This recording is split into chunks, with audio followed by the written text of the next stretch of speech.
Welcome back to The Breakdown with me, NLW.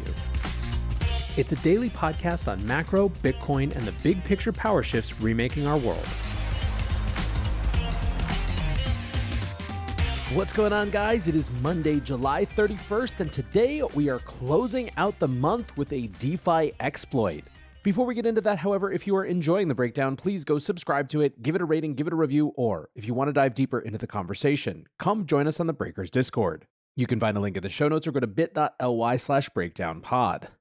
All right, friends, today we are diving into the world of DeFi. Now, DeFi is not necessarily something that we cover that much on this show. That's not because I don't think it's interesting or important. It kind of falls in one of those categories like so many things in the crypto space do that are what we might call contenders for a big picture power shift, versus something that is very clearly a big picture power shift right now. And what I mean by that is that decentralized finance, both in idea and in application, could have massively disruptive potential for the financial system. One of the things that was really interesting about the rise of DeFi in the wake of the 2017 ICO boom was that in many ways it represented a return to roots for Ethereum and smart contracts more broadly.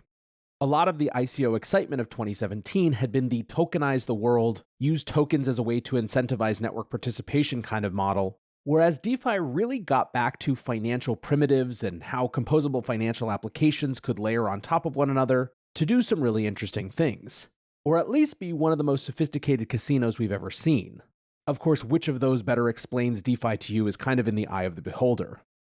Now, of course, DeFi summer in 2020 was really the first gasp of the last bull market. And one of the things that was interesting is that for as many hacks and exploits and generally crazy moments of volatility there was, any sort of losses tended to be not that problematic because the barriers to entry were just so high for normal people that those who were affected were pretty much people who knew exactly what they were getting into. I always thought and said that this was exactly the type of sandbox that DeFi folks should want, and I think that that was confirmed in 2022 when, for the first time, the collapse of the Luna Terra ecosystem showed what happened if DeFi losses were socialized among normies. In that circumstance, simply holding Luna was enough to expose people to a DeFi failure, and obviously the consequences were devastating. Now, of course, subsequent to that, there have been lots and lots of interesting trends in the space.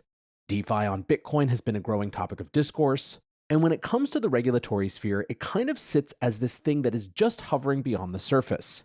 There are very clearly bigger issues to contend with first, but DeFi lurks as a real challenge for regulators right around the corner. The EU's MiCA, for example, explicitly didn't totally get into DeFi, understanding that it was going to take more dedicated effort. And in the US, a lot of the thornier language around different bills that have come up has to do with their implications for what some people in DeFi are doing. And of course, when it comes to DeFi regulation, one of the big things that regulators have their eye on are DeFi hacks and exploits, and who's benefiting from them. A couple weeks ago, Bill Hughes, a lawyer for Consensus, wrote, "Crypto's biggest enemies right now, Gary Gensler and the Lazarus Group. Take away them both and the regulatory environment in the US is 180 degrees different." Something to keep in mind is that it's most probable that Gensler is going to leave the SEC before the Lazarus Group stops pillaging DeFi. Lazarus is a much bigger challenge and a much bigger threat to P2P being allowed by the US. Lazarus is, of course, the state-sponsored North Korean hacking group. So today we're going to be covering a hack that has been highly discussed this past weekend. And of course, hacks have been present ever since the beginning of DeFi. Early on, the hacks were modest in scope, using flash loans to exploit poorly understood vulnerabilities in nascent protocols. However, as the crypto bull cycle hit its zenith, the hacks became more ambitious. This culminated in the Nomad and Wormhole bridge hacks in early 2022, which caused almost $1 billion in losses and splashed DeFi across the front pages. What's more, who was behind the hacks also changed. Early on, solitary hackers figured out the vulnerabilities in new systems and demonstrated exploits on a smaller scale, often even returning funds and assisting to patch issues. Later, however, the threat became more sophisticated state-sponsored hackers, with the biggest bad guy in crypto being that North Korean actor Lazarus Group, which has been blamed for more than $2 billion in hacks over the past 3 years. Now, one warning before we get into the hack that is the subject of today's conversation is that with any fast-evolving situation like this, it frankly might be different by the time you're hearing it. So keep in mind that this is my understanding as of early Monday morning. And secondly, the one other thing I want to do before we get into this weekend's exploit is shout out this show's sponsor in Wolf's Clothing. You guys have heard me say it before, but Wolf NYC is really just one of the most high value experiences that any Bitcoin or Lightning entrepreneur could take on.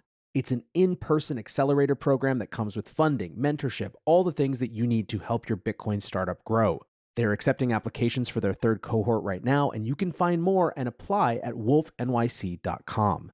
Thanks to InWolf's Clothing for supporting the breakdown. And with that, let's get to this weekend's trouble. On Sunday, multiple Curve pools were exploited, resulting in more than $47 million in stolen funds. Curve functions primarily as a liquidity balancing system for pegged DeFi assets, including stablecoins and assorted protocol-specific wrapped ETH tokens. The issue showed up across multiple pools for wrapped ETH variants and was quickly linked to malfunctioning reentrancy protection on older versions of the popular smart contract compiler Viper. The attack appears to be over with all vulnerable liquidity pools drained, but there will likely be lingering effects in DeFi lending protocols that use affected tokens as collateral. So what happened?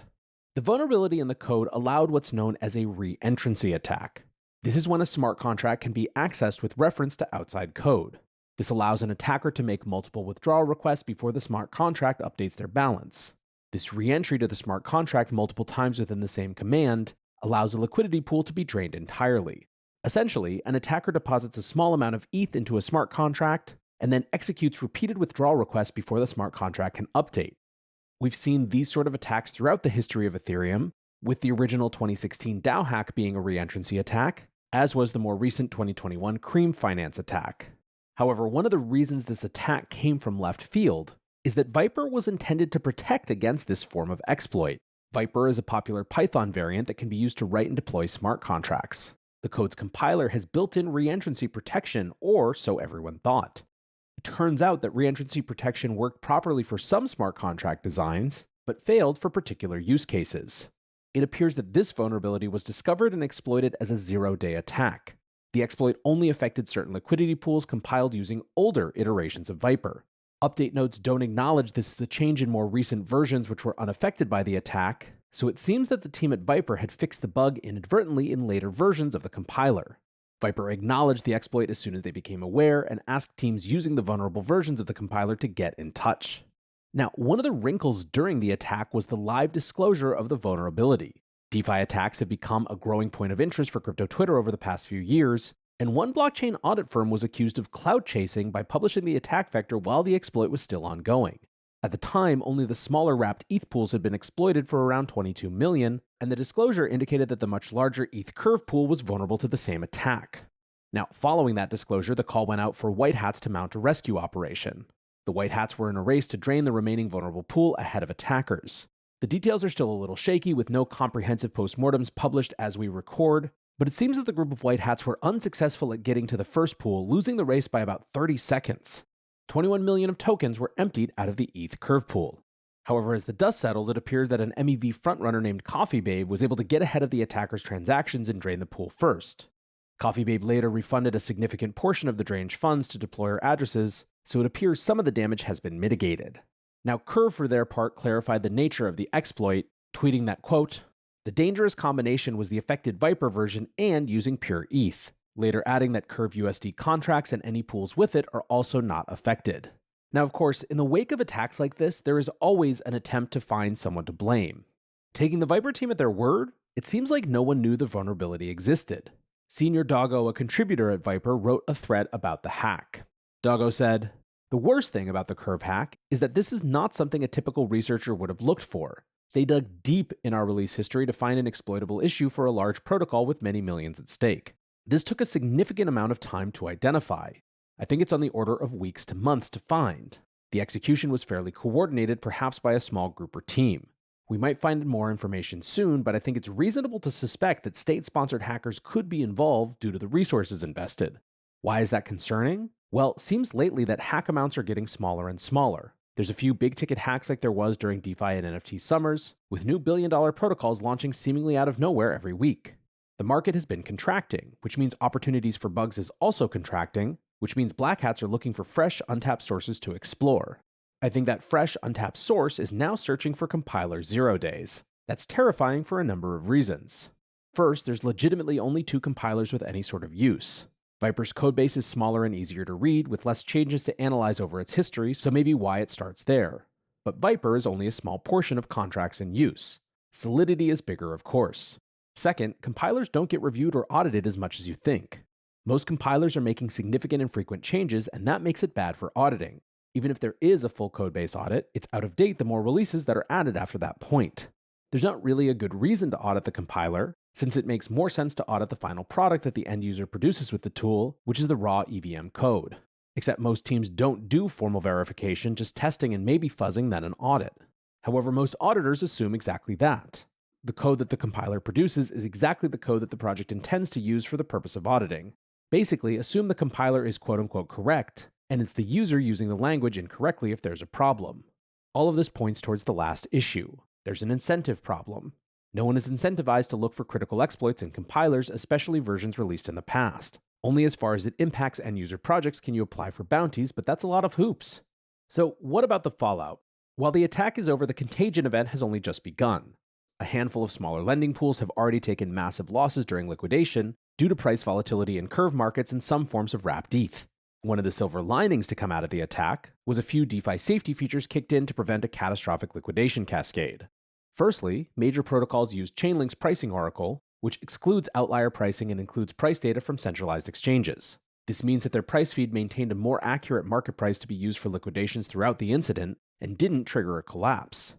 At one point during the attack, Curve tokens dropped to 0 on some on-chain venues, which could have been a trigger for complete liquidations if Chainlink wasn't in use. Secondly, some lending protocols use progressive liquidation, converting collateral into stablecoins as the liquidation price approaches. This has so far reduced the risk of hitting the magic number which makes gigantic loan positions detonate into thin liquidity. Unfortunately, multiple smaller DeFi lenders have experienced brutal liquidations that will no doubt leave them with major impairments. And even though there was no immediate liquidation death candle, DeFi lenders are not out of the woods yet. In the beginning of June, concerns grew about a massive loan taken by Curve founder Mikhail Egorov on Aave. The loan was for around $60 million and was over-collateralized by around $180 million in Curve tokens at the time. Overall, the collateral represented 34% of the circulating supply for Curve. Gauntlet, a risk management firm, urged the Aave DAO to remove Curve as a valid collateral type, warning that the protocol would not be able to liquidate Egorov's loan if it goes into default. Now, the loan was under additional scrutiny as Egorov had purchased 2 Australian mansions for a combined $59 million in May. Some suggested that he had no intention of paying down the loan and was simply using Aave as a way for exiting his position in Curve without impacting liquidity. Since then, Egorov has taken out an additional $20 million loan from Fraxlend and smaller loans from other DeFi lenders. Now, overnight, Egorov began to pay down his loan. His liquidation price is currently estimated at around 42 cents per Curve, a 35% drop from where the token stabilized this morning. Now, the other major overhang to watch out for is that the hacker hasn't disposed of any of their 32 million stolen Curve tokens yet. Liquidity looks thin across the board, and it's not clear how these funds could get converted without massively impacting price. Even if they manage to sell the Curve somewhere, exchanges have recently become much faster to blacklist hackers to prevent them from cashing out there, so there might not be a safe off-ramp remaining. Dumping the tokens now would be a desperate move, but we've seen similar actions out of hackers in the past. And of course, where this really leaves things is a question. Is DeFi just too dangerous? 0x Charlemagne says, these Curve hacks are really great at showing how systemic the risk is across DeFi. Until it is fixed, it really can't scale past what we have now. Investor Adam Cochran wrote, if you want permissionless finance, it needs to be robust. If someone can F it up, they will F it up. Your only job is to make protocols that are F-proof. In other words, we can't blame users for taking out big loans against collateral you allowed. Put caps, put lower safety parameters, have time-based withdrawals. Protocols manage risk, users exploit risk. Ari Paul from Block Tower wrote, on Curve, just another data point that so far we've only built early-stage experiments. That's not a criticism of anything, other than people mismarketing this stuff. These are complex undertakings with dozens of critical dependencies. Still blue ocean for creators. If you view anything in crypto as mature, that's depressing, because that suggests meaningful additional adoption may be difficult. If you understand that we still have huge and simple gaps to close to make this stuff useful to the world, that's bullish and optimistic, since it suggests with more years of engineering on a solution, we can build things 10x to 100x better that can be really disruptive. DeFi is a brilliant early-stage experiment, but even the basic blue chips are risky experiments. And everything else is best thought of as basically a Hail Mary with 25% plus annual failure risk, e.g. all bridges. I think DeFi will eventually follow a similar path to most high-stakes, low-tolerance engineering infrastructure, slowly establishing proven building blocks. Painfully slow and expensive, but you can move fast and break things for casinos and entertainment, not for financial infrastructure where a bug in any of a dozen dependencies means loss of someone's life savings. End quote. Now, of course, one of the big reasons that this DeFi hack hits a little different is that the threat of regulation is arriving fast. Last week, we saw Senators Lummis and Gillibrand co-sponsor a crypto anti-money laundering provision in the National Defense Authorization Act, asking regulators to begin looking how to enforce compliance across the crypto industry. And on Friday, it was announced that Elizabeth Warren's anti-money laundering bill had been given new life with a slate of very credible supporters. The bill would require wallet providers, miners, and validators to collect customer data under similar KYC requirements applied to banks. Many have called the bill unworkable for DeFi protocols as they currently exist. The bill already had Roger Marshall as a sponsor and has been reintroduced with Lindsey Graham and Joe Manchin coming on board as bipartisan co-sponsors. The banking lobby is also now throwing its weight behind this bill. And while Elizabeth Warren herself has a fairly poor track record of actually passing the bills she proposes, the other supporters of this one have a higher credibility in DC. And that's really what's at stake now for the DeFi community. Each of these senators will have seen a new 8-figure DeFi hack plastered all over the financial press this morning. In many cases, even if there is no news that the Lazarus Group or some other nefarious actor was behind it, many will leap to that conclusion and decide that something must be done. And so guys, those are the stakes of where things stand right now, at least as far as I see them. Hopefully this gave you a better sense not only of what happened this weekend, but also the context that it operates within. For now, I want to say thanks one more time to my sponsor, In Wolf's Clothing, wolfnyc.com to apply to their next cohort. And until next time, be safe and take care of each other. Peace